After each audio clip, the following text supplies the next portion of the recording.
principle of diminishing solar abundances, or the solar abundance principle of stellar evolution. I didn't know what to call it. Today is June 4th, 2017. I'll link this paper to the bottom of the page. It says here, as stars evolve into rocky, differentiated worlds, the ratio of lighter elements to heavy elements diminishes considerably. And I want to go over this a little bit more in depth because it's a very easy concept to understand, but people seem to just, ignore it and go to their own way. Basically, you have here a young star, which is comprised almost completely of helium and hydrogen. And you see the percentages there, they're a lot different. You would have helium and hydrogen 99.999%, and then lithium and above 0.001%. And this is the percentage, so it would be right here. This would be the young star.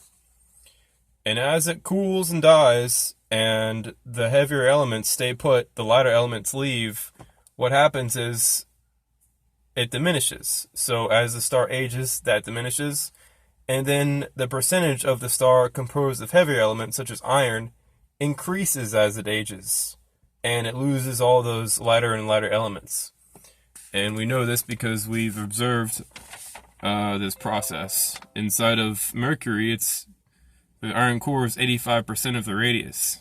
And inside the sun, it's mostly helium and hydrogen.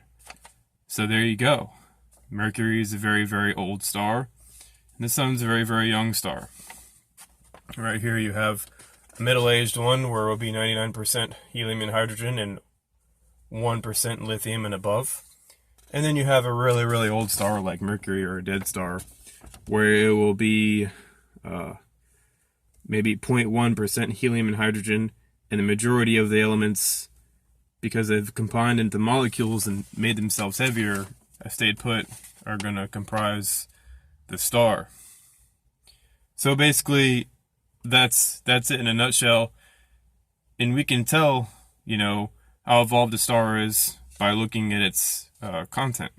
So it's another way of determining how old a star is versus, the accepted paradigm where